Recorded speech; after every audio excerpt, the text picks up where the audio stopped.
Hello, everyone, and welcome to this month's book club. I am so excited to be here. I am joined by the amazing Sarah Ann Juckes, who is going to be talking about her incredible novel that we've been reading over this month, which is called The World Between Us. It is right here beside me. I thought I'd do a nice little visual demonstration at the same time. How's it going? How are you? Yeah, I'm really good. I'm so excited to be here. Thanks so much for having me. It's super lovely. I am so excited to be talking to you. So for those of you who are maybe tuning into this stream and being like, a book club? What's happening? Oh my goodness, do we have a treat for you over the next hour or so, where we are going to be talking. We have a live chat which is up. So if you would like to send any questions, any messages, put it in the live chat on YouTube, and I will be monitoring that.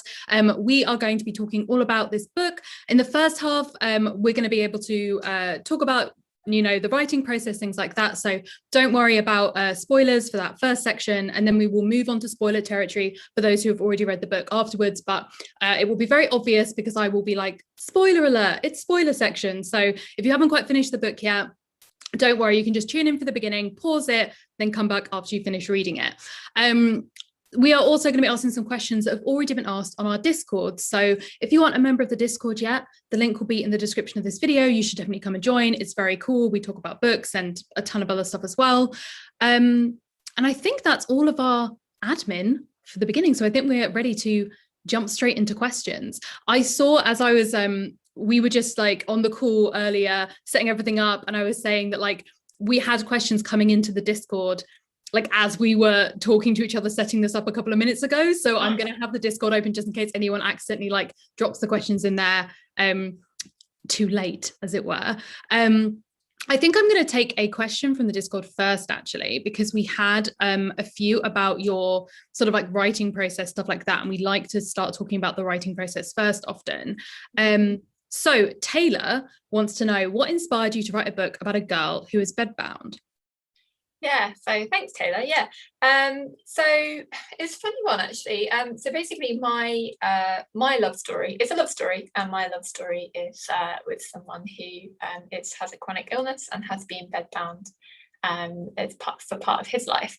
So a big part of that inspiration was trying to communicate what everyday life is like to friends of ours, and we're going out, it's really difficult. And I wanted to, typical writer form, I wanted to kind of show what that's like with a character, and kind of, put it into a story that hopefully is kind of accessible for everyone to read, no matter, whether you are chronically ill yourself or you don't, and you just want to have a nice little love story in a YA format as well.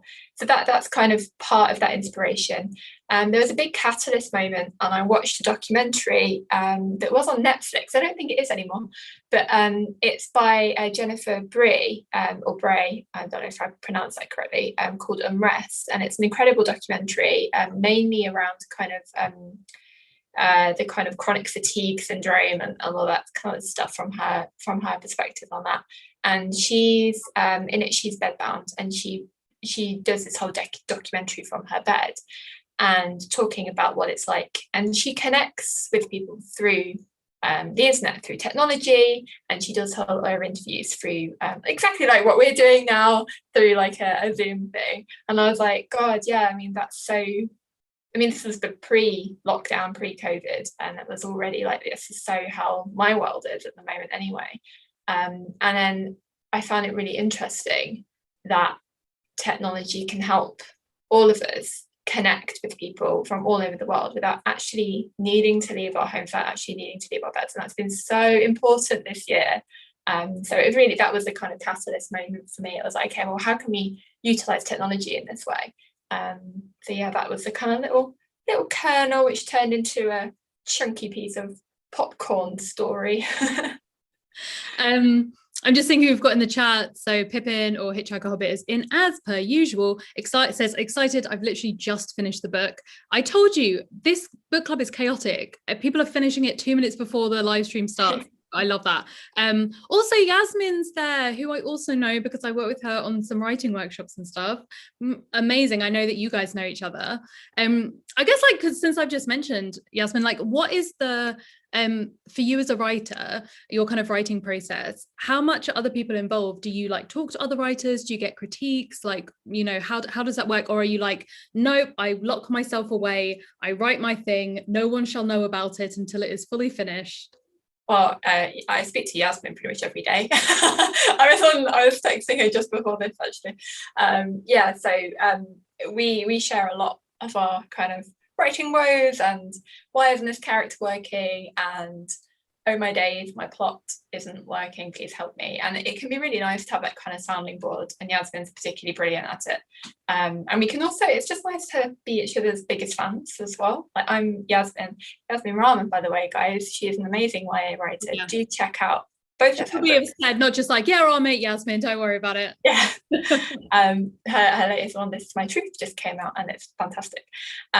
So yeah, it's just nice to be each other's biggest fans in that way. And it's so important because writing is a solitary process that you do kind of in my writing shed, as it were, just in the garden on my own. So it's really nice to kind of reach out to people and kind of bring that kind of community on board. It can be really helpful. Amazing. We've had a couple of questions about again, I guess linked to that first question around your inspiration behind Alice's character. Taylor wants to know, was there a certain disease or condition that you had in mind to base Alice's illness off of? There was, but not specifically, not one that I wanted to name. I've been quite deliberate with not naming it because with all these kind of labels, sometimes they can be really helpful to have put a label on things, and sometimes they can be quite limiting. So rather than put a label on what this condition was, I wanted to be a little bit vaguer with it, and that's because I've had people read this book who have so chronic fatigue syndrome, they've been diagnosed with that and they find that a useful label, as well as like lupus, MS, and also kind of like just autism and stuff as well, with the kind of fatigue issues that can sometimes bring. So there's lots of crossover here from all different sides of it. So I hope that anyone who is has these kind of dips in energy or uses spoon theory in there every day to kind of discuss their kind of world, I hope that they find that useful without kind of being limited to this is about this illness. I guess also people who don't have a diagnosis, right? Like Alice doesn't have a diagnosis and that's kind of part of her journey, so you kind of open it up to people who are struggling to kind of figure that out as well. Yeah, exactly. And that's definitely kind of from a personal side, like it's really hard to get like to put an exact, sometimes you just don't fit into that box. And it doesn't matter how many appointments you go to, how many tests you have, sometimes you just don't tick that box, and it can be really difficult to and limiting. And also then in 3 years time, suddenly the box that you did tick is no longer a box, and it's being redefined as something else. So yeah, vagueness is the way. Kind of a follow-up question to that from a Quaker witch. I'm taking these all from the Discord chat at the moment because there were some really great ones there. How did you go about researching kind of chronic illnesses and how Alice might have been feeling both physically and mentally? Yeah, it's a really big part of this book with the research side. So I spent a lot of time trying to make sure that I was doing it properly. A lot of that was speaking to my partner, especially on the emotional side. So speaking to people who have kind of been bedbound from this and what that looks like. And that was really important, especially with some of the traps that you can fall into when telling a story like this, and kind of what kind of things we don't want to see more of in books generally, and trying to avoid those. But then also doing lots of just general research as well. So watching lots of documentaries, lots of kind of Google holes I fell into where I was kind of going around all this stuff and trying to find out. So yeah, it was a huge part of it. And sometimes it can feel a bit overwhelming when you're trying to tackle a subject like this, and trying to do it well. It can feel a little bit like, how do I start with this? But I think starting from a level of like personal truth is is the way to go, and then and kind of building on that with other people's personal truths seems like a good second. In that case, I think I want to ask a little bit about the writing process, because we talked to a lot of authors, and some of them are like, I plan everything beforehand. Some of them are like, I don't know, I just start writing and see what happens. But a lot of the time they're writing stuff that doesn't necessarily need any like grounded real world research. Did you go about like doing them simultaneously, or did you come up with the plot and then kind of work on the research, or like vice versa? How was that for you, that process? Yeah, so I came up with, it's really difficult to remember. I came up with an idea, like roughly what I wanted it to be, and it was like in a pitch form, because then you have to like pitch that to your agent and the publisher, and then they get excited, and then you kind of go away. So I had the character, the rough idea of what it would be like, and then I went away and researched, and through that research I then built more on that. So it was coming from like, okay, what is the reality of this situation? How should that look? That kind of deal. So, and then came the rest of it. And you can see behind me, I'll move my laptop slightly so you can see, I've got a wall of whiteboards here, which I've kind of put inspirational messages on today, but usually they have scribbles all over them. And that's how I plot. I just stand there and I draw a kind of a character arc on my board, and I think about my character, who in this case is Alice. How is she different from the beginning to how she is at the end? And the kind of varying kind of degrees on that, and what she learns along the way, what other people kind of feed in from that. So I am a plotter, but I am a character plotter in that my plot comes from character, and voice is like a big part of that. So some people like to be really finicky with it, when I'm like, in this chapter she just needs to vaguely do something. Like she'll learn a lesson somehow. I'll think about it. So I guess, like, again, jumping off that, I'm really enjoying everyone in the chat / on the Discord. It's really helping me with these extremely linked, like, building on questions. Everything feels like a very nice segue that I've totally ruined by pointing that out now. But we have a question from Yasmin in the chat, live, happening right now. Question for Sarah: how do you solve plot problems asking for a friend? So like, you've got the whiteboard, you're figuring stuff out, you're starting to write. Like, have you ever had a situation where you're like, oh no, like I need to figure something out, this isn't working, or like this needs to change? Like, how do you deal with that? Yeah, no, that happens all the time. Step one is moan about it to Yasmin, because sometimes she comes up with the answer for me.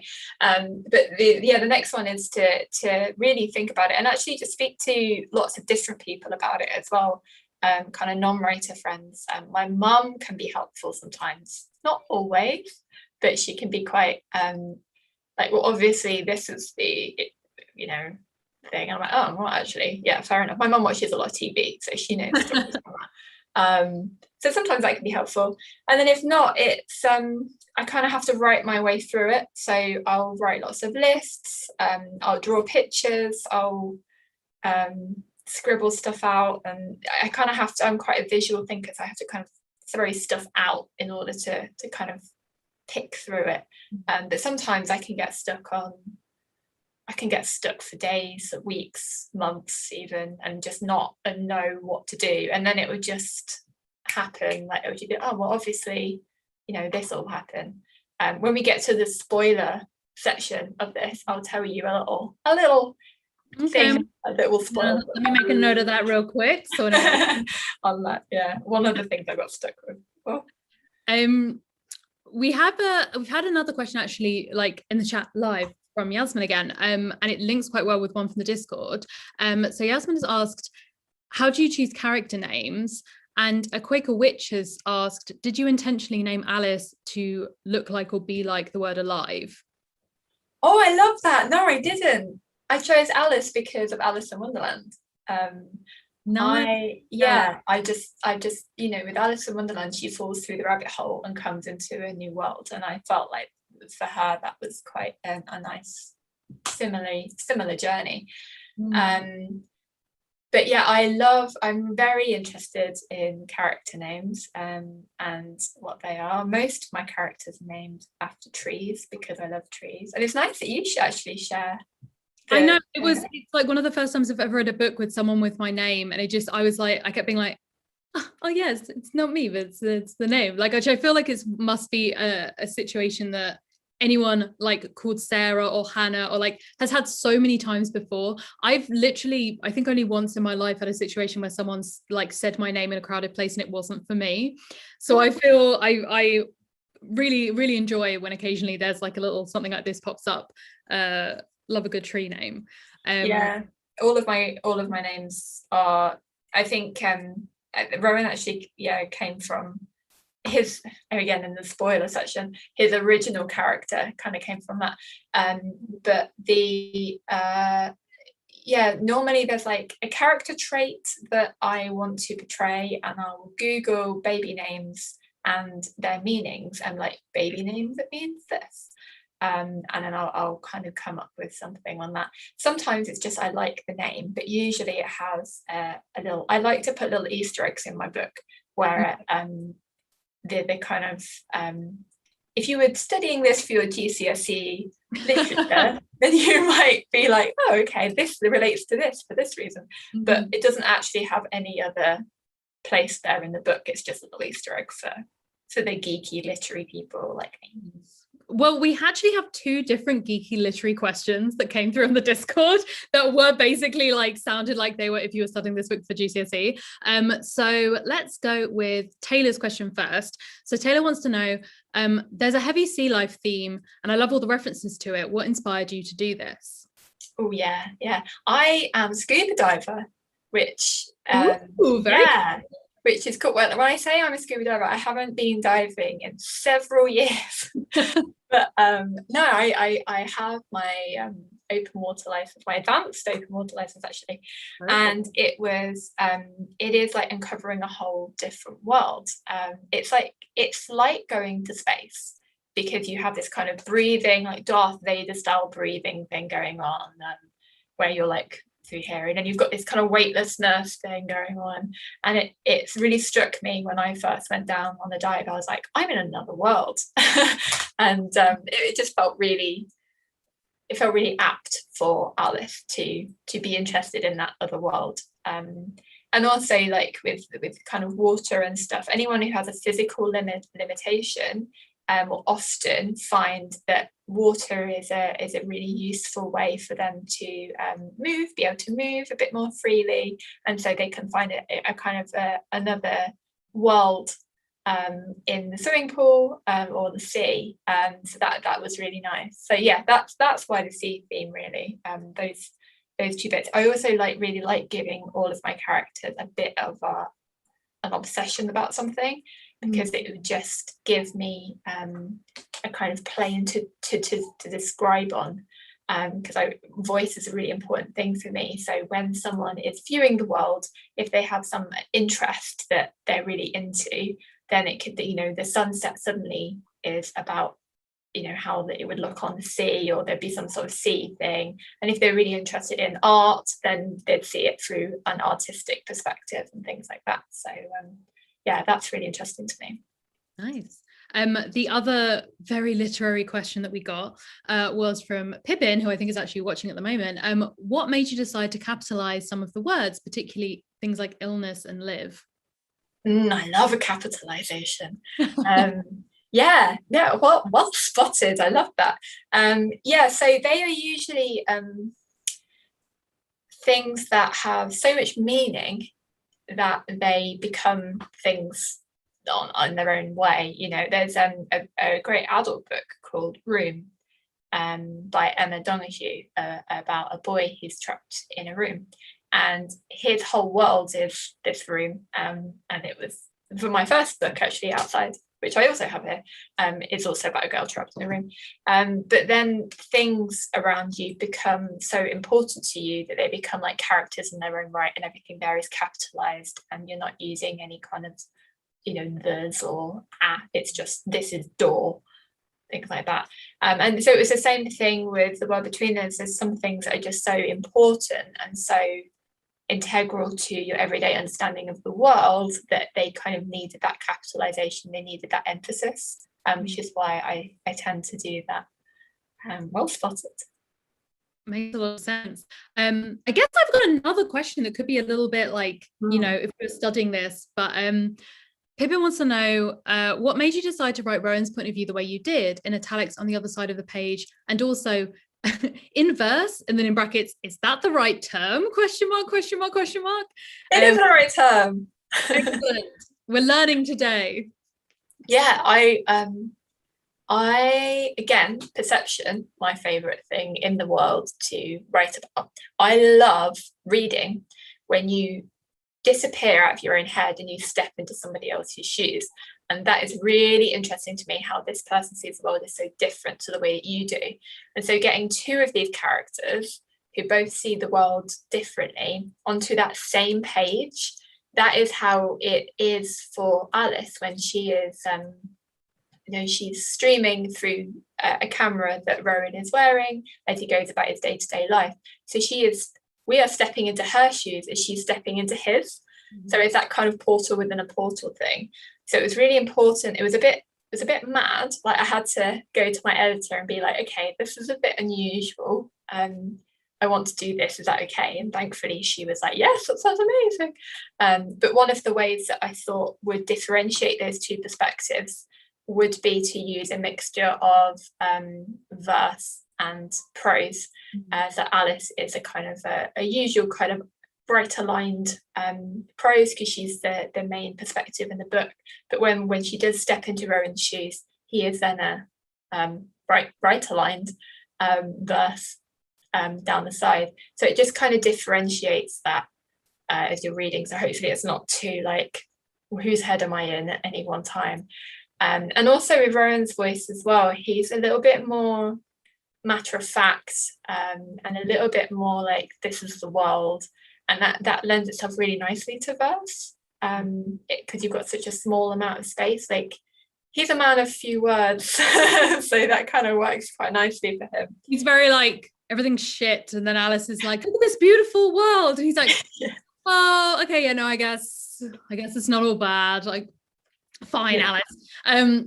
Yeah, I really enjoy like dual perspective romance, especially in YA, but this was like a really nice way of balancing, not because YA books are often like shorter than adult books or other books. You don't have as much time to like get into the characters' heads, and so this felt like a really kind of like, efficient's maybe the wrong word, because I feel like that takes the artistry out of it, but a really good way of being able to get into both people's heads in like a really short amount of time. Because there's obviously with Rowan, there's like secrets that he's keeping, and like we'll go into this in the spoiler section, but there are things that both of them are keeping from each other that I think if you didn't have his perspective would have lost a lot of the tension and a lot of the intrigue for the reader as well. So I thought that made like complete sense. Like totally makes sense to me that how that all came about. Let's have a little question about character. So Pippin would like to know, do you have a favorite character from the book? Definitely Alice's dad. I just love him so much. I love him. Okay. Yeah, I either write dads who are horrible people, or they're the nicest people. And my dad is the nicest man, in too nice to the point where it's quite annoying. So so he's kind of on the nice side, which is nice, but he's just quite fun as well. Like he comes in and provides the kind of much needed comic relief sometimes in the book, and I really enjoyed writing him. He's quite sarcastic and a bit of a knob sometimes, but he's all right. Yeah, he's in a nice way. It's a nice way. I also love Alice's dad. Taylor also has asked a question, which I'm going to read the whole of this message, because I feel like we really need to appreciate. Sorry if I'm too late. This message was sent at 15 minutes into this live stream. So I'm glad that I was checking the Discord so I didn't lose this message. What character did you like writing about most? And or who did you relate to the most? Which I guess like could be the same as your favorite character, but I suppose those are like three different questions almost. Yeah, relating to who did I? It's I kind of relate to all my characters equally and unequally, I guess. There's no one there that's kind of based on me as such. I think I have been all of them at one point though, and they're all so different as well. They're all kind of loosely based on other people as well and things like that. I really enjoyed getting into Alice's shoes like a lot. She's a fantastic person to spend time with. I know she doesn't exist and she's in my head, but I do love spending time with that element of my brain, which is a very positive person who kind of sees things in a really nice way, and sometimes you need a little bit of that. And my partner's like that, you know, he's like endlessly positive and look at how lovely everything is, whereas I'm probably a little bit more like Rowan and like, oh god, it's like litter everywhere, what are you talking about? Sometimes anyway. I think I can also sometimes be the positive one as well. It depends what the situation is, but yeah, I enjoyed playing about with both those aspects of my personality, I suppose, and kind of looking at both of them. That's a lovely question there. I'm pleased we saw that one. That's great. So I'm just having a look at the chat. Just a reminder of everyone who is watching live, you can absolutely add your questions to this chat. It is never too late in the chat to ask questions. And we had some lovely comments from Pippin as well. Outside has now been added to my to be read list, as it should be. I loved that it was clear whose point of view you were reading, even with it switching so often. Usually multiple points of view are done in alternating chapters, and I love the way this was done instead. Also a big fan of the character Rowan. Very sweet. He is. We love a good. Yeah. He's a good boy. He didn't start off that way, but he ended up that way. I'm so excited. You've honestly been the best author so far at teasing the spoiler section. Good. Be fun. In which case, I'm going to ask a couple more questions before we get to the spoiler section, just to keep everyone even more in suspense, just for a little bit longer. Let's ask some. What shall we ask? You know what, we often have some people who watch the stream and who are in the book club who are aspiring writers themselves, so it'd be really great to know if you had any like advice you'd been given or like tips that you think would be useful for like young people who are looking to get into writing or to kind of be a novelist themselves. Yeah, I love that question. My kind of non-writing hat is working for a company called Jericho Writers, who kind of exists to help. It's usually kind of adult writers to kind of go forth and write their books and get them published and stuff like that. So I do talk about this quite a lot on there. But generally, I would say when you're starting out, there's no wrong answer. You know, you just write as much as you can and in any direction that you feel pulled to, whether or not that's poetry, short stories. If you want to write a whole novel, then go for it. I wrote my first novel when I was 16 and it was rubbish, but it was fantastic and I loved it and I fell in love with writing from that moment. Immediately tried to get it published, didn't succeed for the next 4 novels. It took me 12 years to get a publishing deal and lots of kind of failed attempts. And I would say that's the main part of advice I tend to give to people, is that don't be afraid to fail. Writing is you need to, if you're failing, it means that you're putting yourself out there, which is a really difficult and incredibly brave thing to do, but it just means failure is inevitable. So it's inevitable. If you're getting rejections, then it means you're doing it right. Although it doesn't feel that way at the time. So you have to develop quite a thick skin.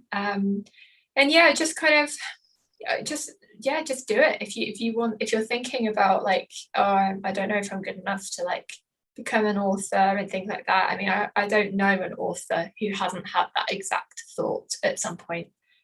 So writing is for everyone, being an author is for everyone. And you can absolutely do it. Just throw yourself into it with as much passion as you can, work really hard. And it's just like anything, you know, you work hard enough and you want it enough, then it will come to you eventually. There's a theatre actress and writer called Tabby Lamb who has a thing about rejection where she like treats herself. She like puts some money into a jar for every rejection that she gets, and then at the end of the year has like this pot of money, which is, some people might consider to be like, oh, this is just a reminder of all your rejections, but it's like, no, this is a reminder of all the times I tried, and actually the more times I try, the more success I get. from like either learning things or putting myself out there. So yeah, very, very big fan of the idea of like failing's a good thing and you can kind of learn from it, or, you know, take it as an excuse to like get yourself out there. Yeah, 100%. And actually when I was 16, I went off to the pound shop and I bought a book, a scrapbook, and I wrote in the front how I made it as a writer. And then I stuck in, every time I got a rejection, I printed it off and stuck it in the book. And now I have a book that has like 50 or 60 different rejections in. Those are just the ones that I bothered to print off. And it tells the story about like how I failed and I failed and I failed. And then I got some good news and then I failed again. And it's, you know, it's nice. It's good to think of yourself as your own protagonist in your own story, and you're going to have the lows before you can have the highs. So that, love that. We've got another question again from Yasmin in the chat. What was the biggest thing you learned writing book 2? So you're not like obviously a debut author anymore, so we can't ask you the questions about like what was it like writing the first book for the first time, but I feel like there's almost as much to say about things you learned in between, stuff that you learned that you kind of did differently for book 2. So was there any sort of pearls of wisdom that came to be, or like hard lessons that you learned for the second book? Yeah, well, this actually wasn't my book 2. So I wrote one after my book 1 and it wasn't right. So I had to go back to the drawing board again and write a completely different story. And this is just the case with writing anything, is that sometimes you fail and then you succeed and then you fail again. And that's just the way it is. But with every book, I feel like I learn more about how to write books and how to make them better, and it's all useful. So the second book thing is really tricky, only really because you have to make it in the same genre as your first. No one tells you that.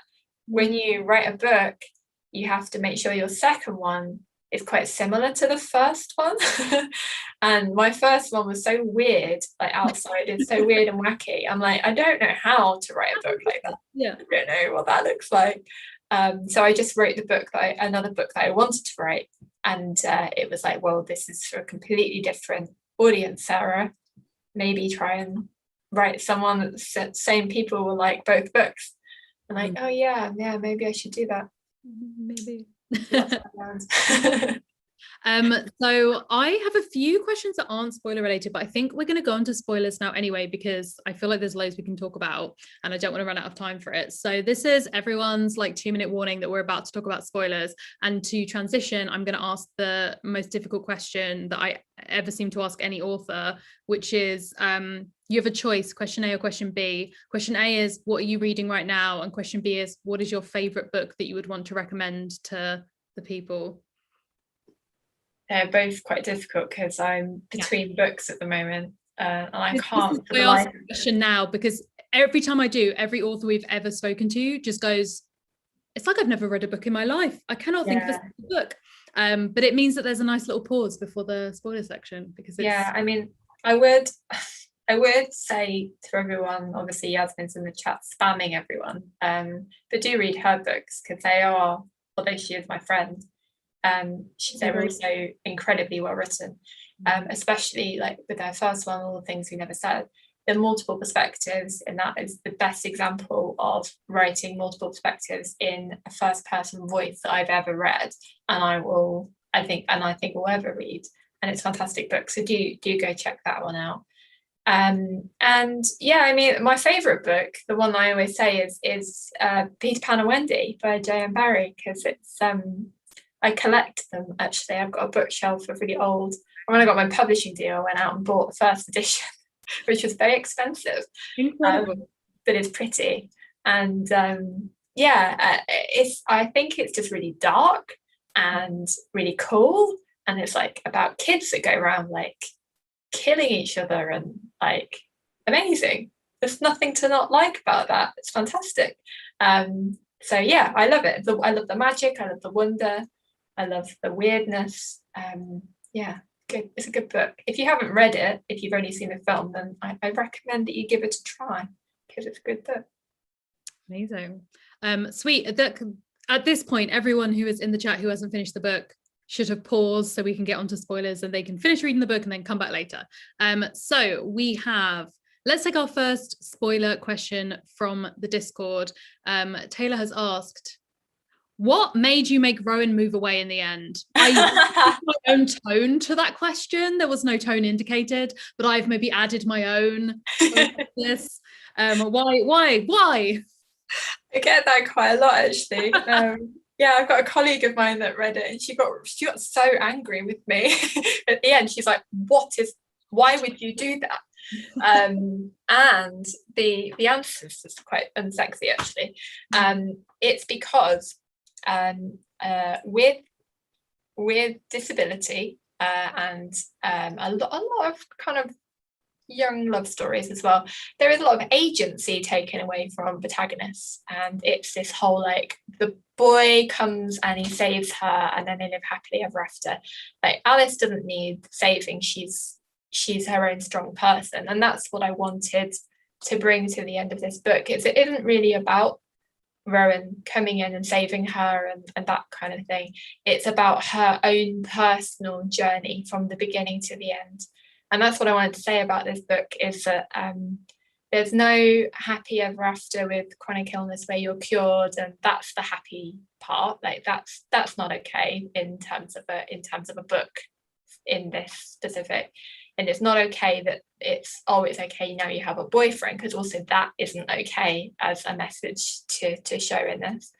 But what I wanted to show was, after chatting about this to my other half as well, what is the happy ending, is that you can get to the end and go, I feel like I'm ready to find my tribe and kind of meet people who are going through the same thing as me, and start thinking about my illness in terms of what's okay for me and how that looks for my life and how I want that to look.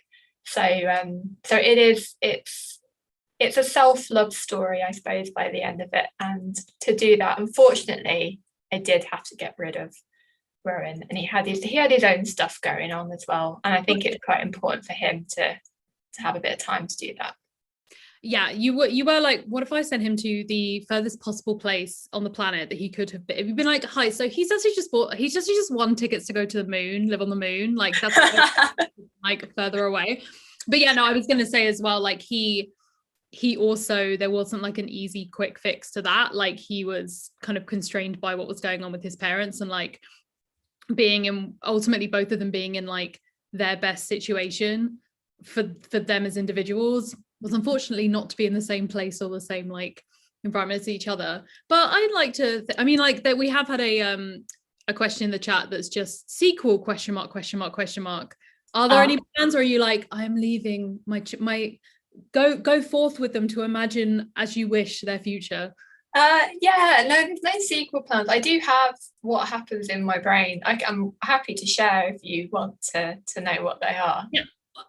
I want to know? Yes, tell me immediately. Okay, well, I mean, again, I told this to a friend of mine who read this, and she did get very angry at me again, and I do apologize. And obviously this book exists in your head, so what actually happens is entirely up to your head, I should say. But in my head, Rowan goes out there and he meets a girl very fast, and they have this relationship, and he falls quite deeply in love with her, which is quite crushing to Alice, who is kind of like, and then they start to like lose touch.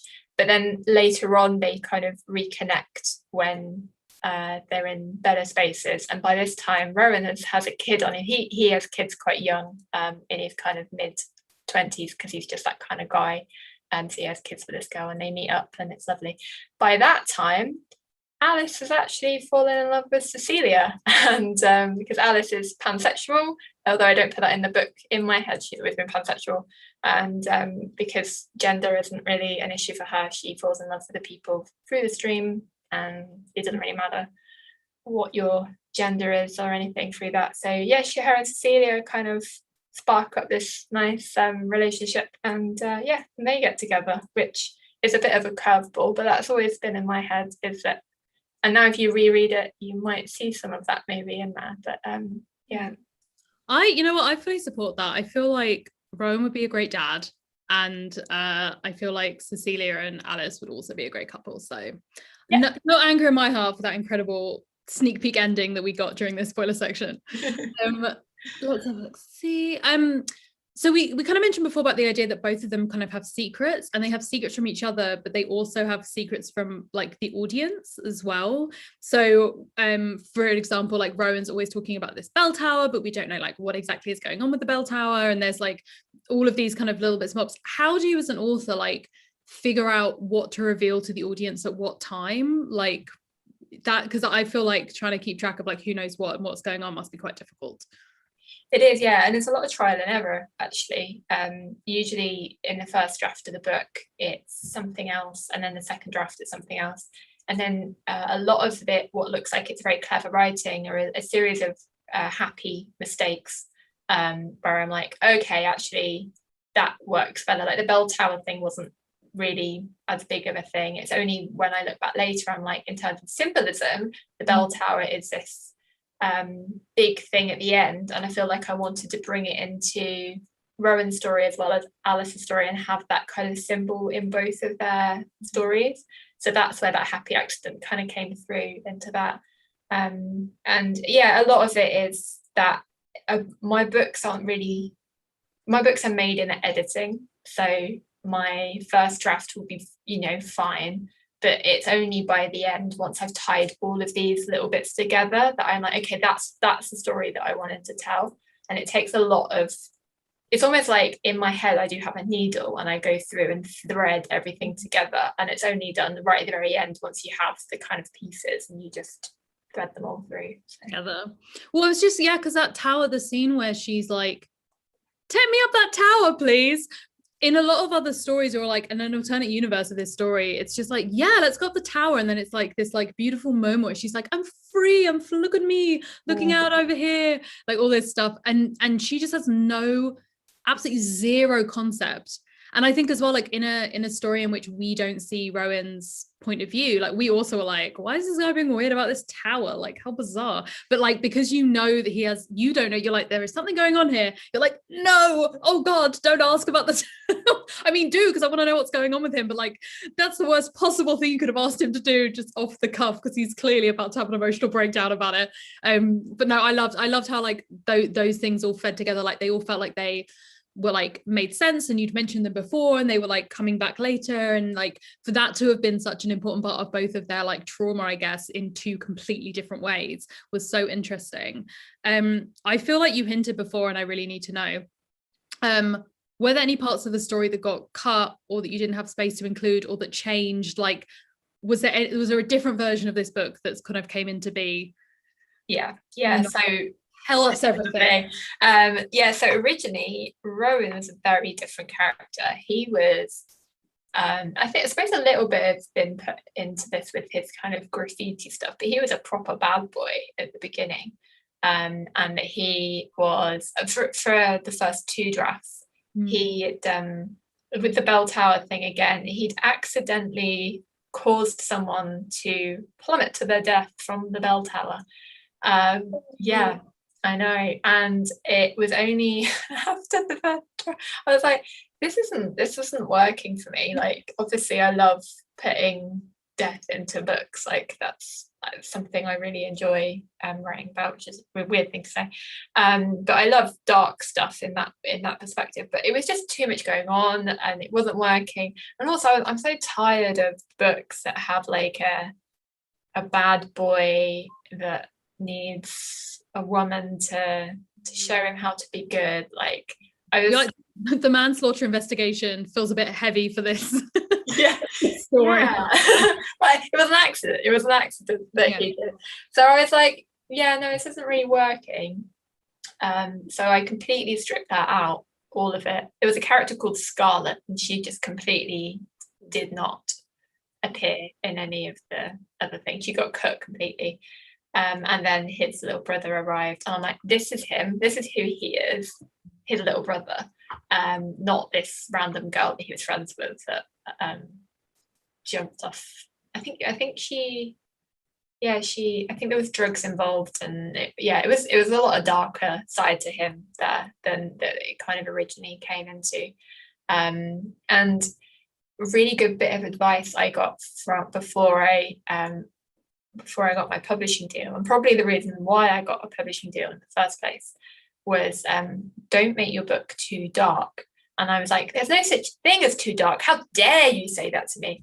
But what they actually mean was make it dark, but like have one thing that's dark, not like a billion dark things, Sarah. Cut it down, focus. So sometimes I have to put a lot of stuff in the book, and then I'm like, this is very messy. What is going on? And then just kind of strip it back so it's just one central threaded thing. Thread of darkness, just going through. Thread of darkness, yeah. It's a dance move now. Thread of darkness done. I think we've got one more question from Yasmin. Although Yasmin, if you want to ask more questions, you know, you're here, you're in the chat, you might as well. Were there any other contenders for the title of the book, or was The World Between Us always what it was going to be? Yeah, no, there were loads. Where the Living Is Done was for a while, which is rubbish.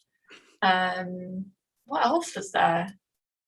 Gosh, there were loads of them. I think the only one I remember is Where the Living Was Done. That's right. I can tell you. Hang on, I'm on my computer, and I've still got all the kind of cast pictures and all the other stuff. What have I got here?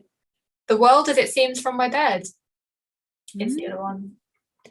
Do you say like cast pictures? Is this like people that you would like fan cast in your head as like the characters? Like, this is what this person looks like.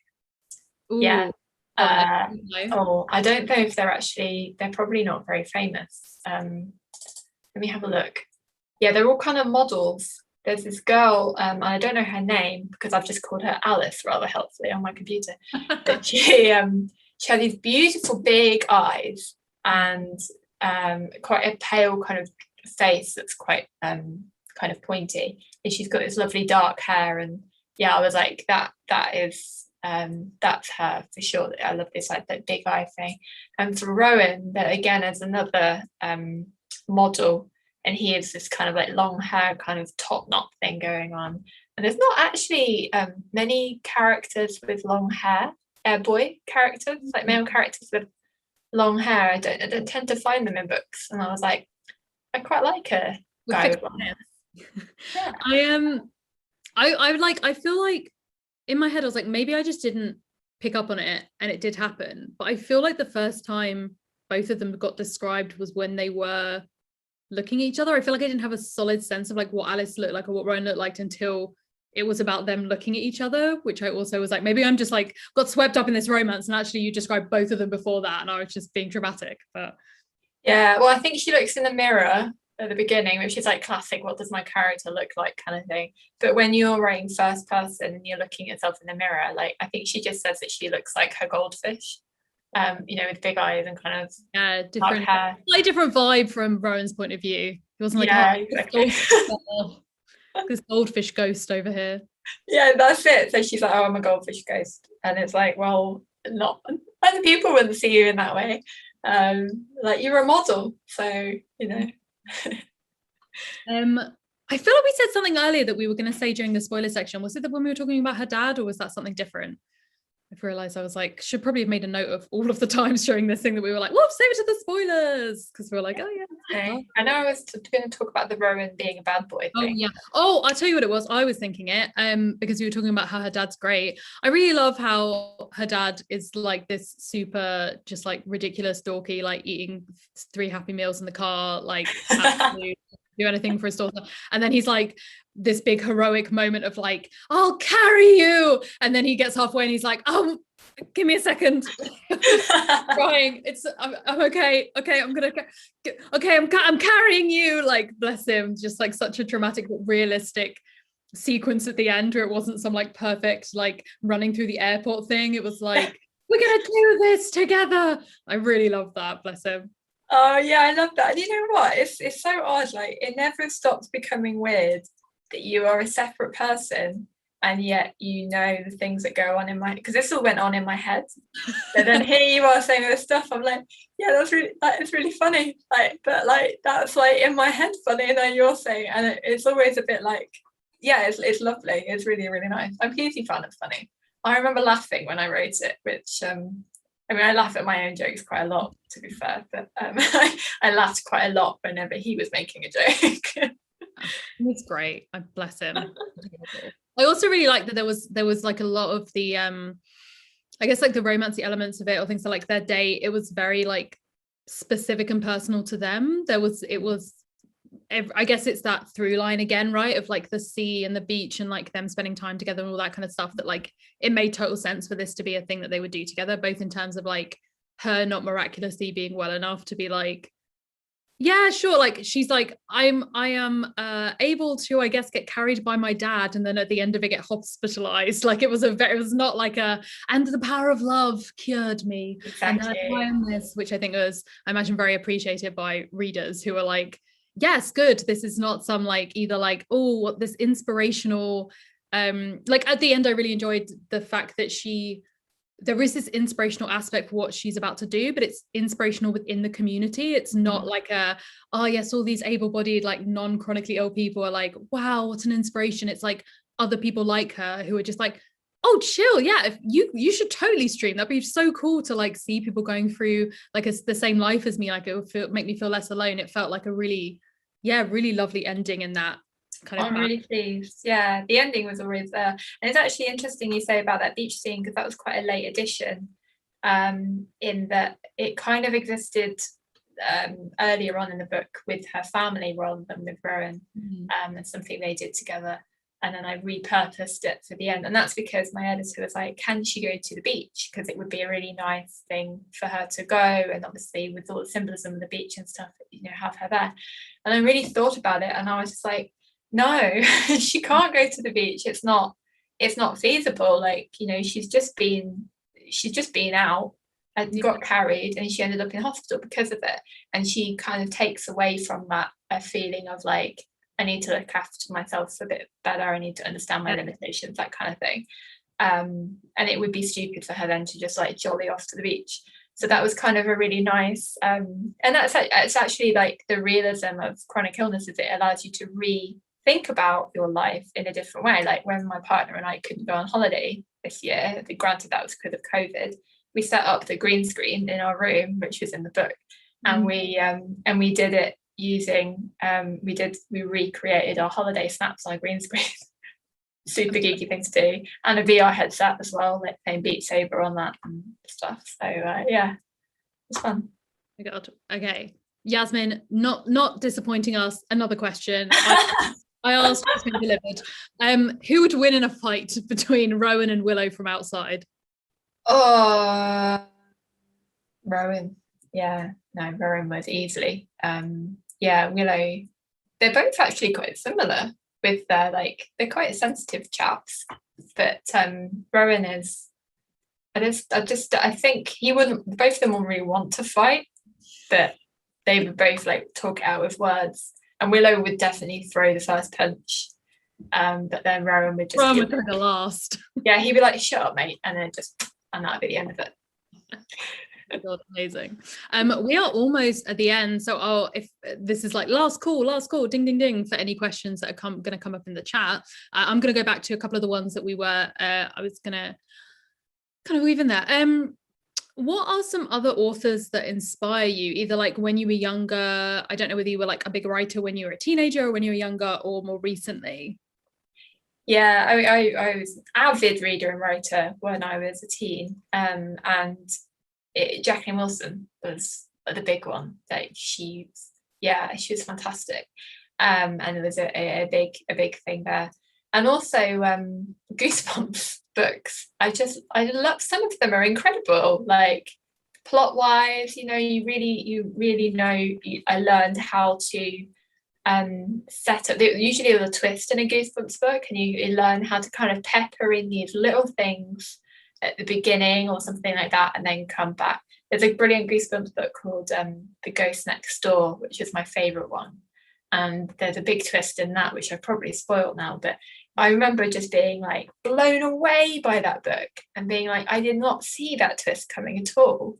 And how fantastic. I want to write something like that, where there's a twist like that. And I was like, how did they do it? And I was trying to like pick it apart and trying to work out the mechanics of it and how it all worked. But yeah, so sometimes the simplest books will really help you if you're a writer yourself, kind of try and work out how it does work and then try and replicate it in your own writing. The one Goosebumps book I remember that I had was called Say Cheese and Die. Oh yeah, the one about the like haunted camera, I guess. Yeah, some of them are really random and amazing. There's like the thing beneath the sink and stuff like that.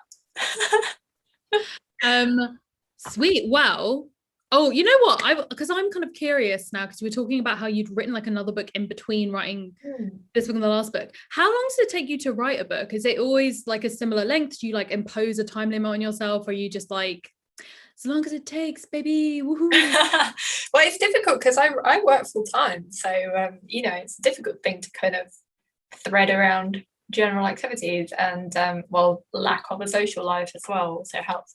Outside was 4 years, which, you know, had many different instances of drafts and things like that, and then I got made redundant, so I didn't have a job suddenly, and I was like, oh, now I can write my book, and it was a lot quicker.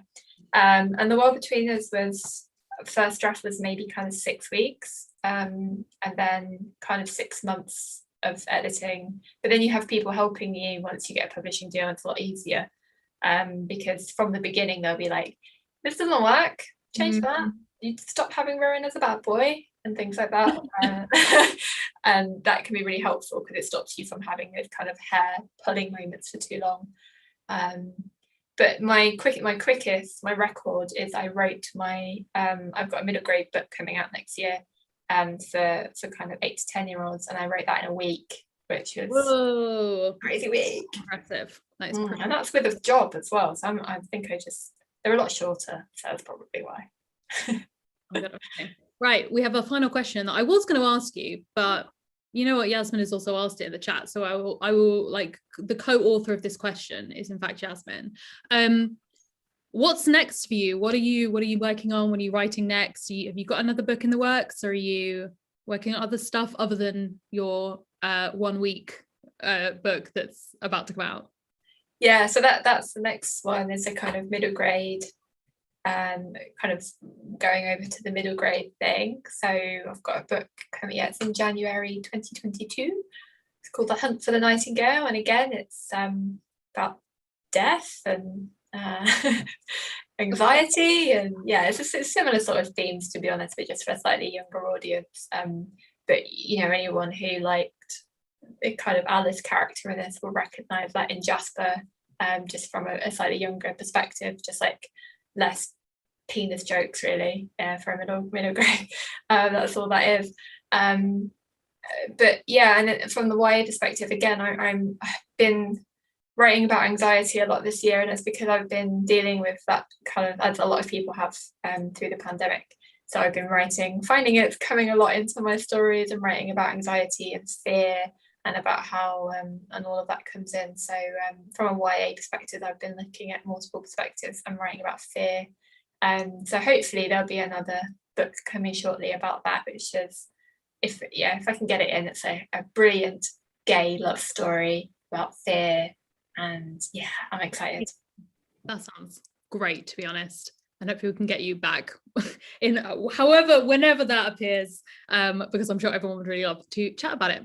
Amazing. Thank you so much for joining us, both everyone watching and also obviously the amazing Sarah Ann Juckes. Clap, clap, clap, clap, clap. Work.